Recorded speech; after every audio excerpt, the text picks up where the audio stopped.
All right, now let's talk about how to add and subtract fractions. So if you remember, when we're adding and subtracting, we always need to worry about the denominators. When we're multiplying and dividing, we do not need to worry about denominators. When we're adding and subtracting, we need to worry about denominators. In order for us to add and subtract fractions, the denominators must be the same. So if our denominators are already the same, then I just keep that denominator, and then I'm going to do whatever it's telling me to in the numerator. In this case, this is an addition problem whose signs are the same. So I add the numbers and keep the sign, and I end up with 6 over 6. Well, anything over itself equals 1. And so that's my final answer in this case. That would be considered in lowest terms or reduced. Okay, let's do another example. I just have a bunch of examples. I think that's just the best way to do this and to remind you of how this works. So again, I look at this, my denominators are the same, so I keep my denominator, and then I'm just going to do whatever I need to in the numerator. Now you notice I'm still using all the rules from adding and subtracting signed numbers, integers. That's all I need to do here. So in my numerator, I've got minus 11 plus 5. So that's an addition problem whose signs are different. So I subtract the small number from the big number, and then I keep the sign of the big number. So in this case, I have negative 6 over 12. But I have to reduce it. Remember, everything needs to be in lowest terms. So 6 can go into itself once and into 12 twice. So I end up with negative 1/2. Okay, let's do one more with like denominators. Okay, so once again, my denominators are the same.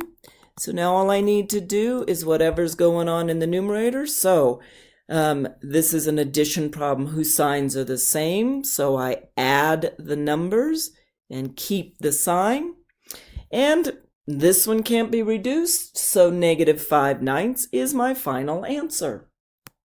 Now let's move on to some examples where the denominators are not the same.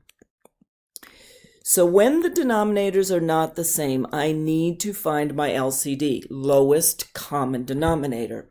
And the best way to do that is, or the quickest way, I guess, is to always take the biggest number and start multiplying it by 1, 2, 3. So 6 times 1 is 6. And then I look and I say, well, does 3 go into 6 evenly? In this case, it does. That means 6 is my lowest common denominator. So then I'm going to, whoops, that's not the color I wanted. Thought it changed. Okay, so then I'm going to write down my first fraction exactly like it is. And then I'm going to think, okay, what do I need to multiply with 3 to get 6? Well, that's 2. If I do that in the denominator, then I need to do the exact same thing in the numerator. Okay? Now I'm going to write down the next fraction exactly like it is, and I'm going to think, what do I need to multiply with a 6 to get 6, my denominator? Well, nothing really. 1, but we never really do that. It just doesn't change anything. So I don't need to do anything more there. So now I have 4/6, 2 times 2, 4 in the numerator, 3 times 2, 6 in the denominator. And this one, 6, stays the same. Now I'm back to having just what we were doing up here, where I've got the same denominator. So all I'm going to do now is what it tells me in the numerator. So this is an addition problem whose signs are the same. I add the numbers, keep the sign. And that I check now to see if it can be reduced. It cannot. That's my final answer. So let's do some more. I just figure lots of examples are what's going to help you to be able to remind you how to do this. Okay, so once again, I need a common denominator because these aren't the same. So always take the bigger number. 12 times 1 equals 12. Does 6 go into 12 evenly?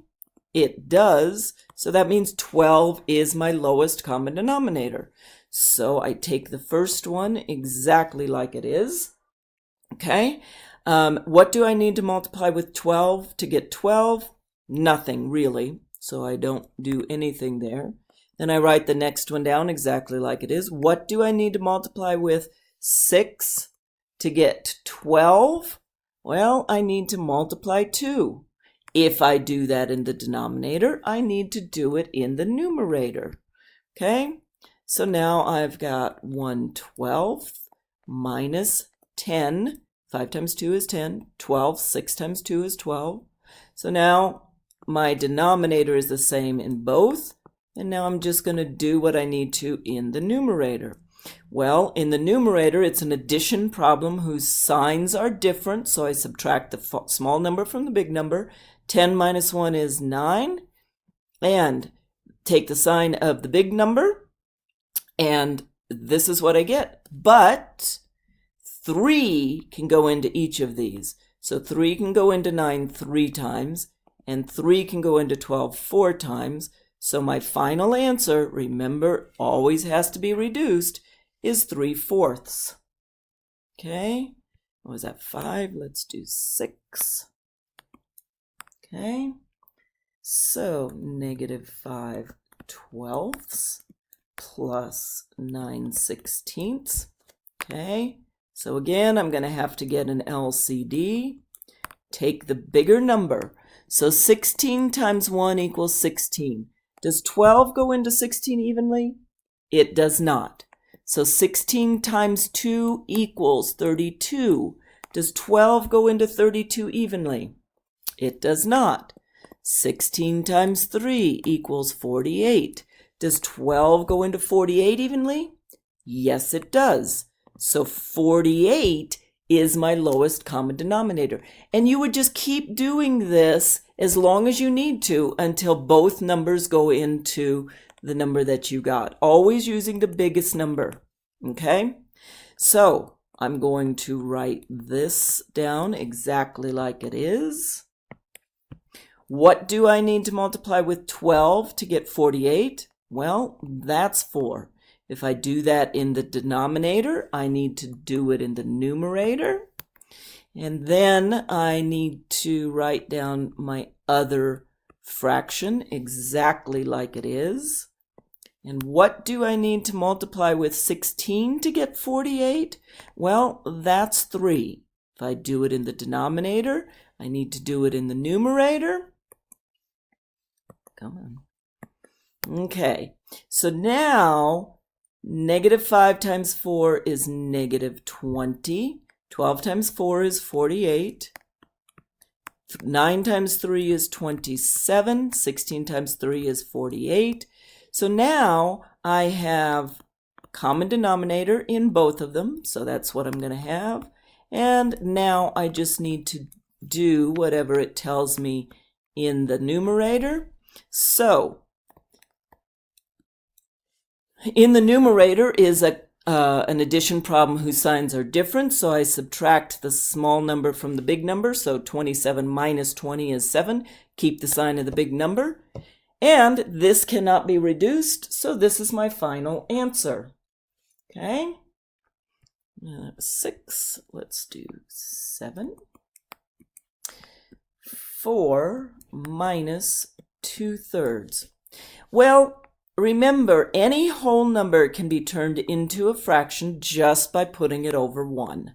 Okay? So, now I need to get an LCD, lowest common denominator. So I'm going to take my bigger number. 3 times 1 is 3. Does 1 go into 3 evenly? Yes, it does. So 3 is my lowest common denominator. So I'm going to write down the 4 over the 1. What do I need to multiply with the 1 to get 3? Well, I need to multiply it by 3. If I do that in the denominator, I need to do it in the numerator. I'm going to write down my other one. What do I need to multiply with 3 to get 3? Nothing. Okay? So now I've got 4 times 3 is 12, and 1 times 3 is 3, and 2/3. So now I've got my common denominator. I just need to do what's going on in the numerator. So this is an addition problem whose signs are different.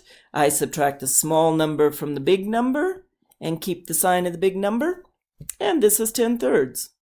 If I wanted to, I could turn this into a mixed number. Remember, 3 divided into 10, that's 3 times, so that's my new whole number.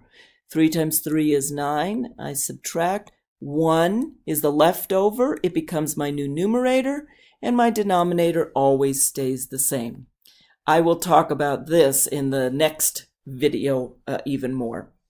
Okay, so I think that was 7. I've got a little over 3 minutes left, so I'm just going to keep doing as many examples as I can until I have no time left. That gives you lots of things to look at and see how it works. So I need an LCD. I'm going to look at the biggest number. 10 times 1 is 10. Does 5 go into 10 evenly? It does. So 10 is my LCD. Write down the first one. First fraction. What do I need to multiply with 5 to get 10? Well, I need to multiply it by 2. If I do that in the denominator, I need to do it in the numerator.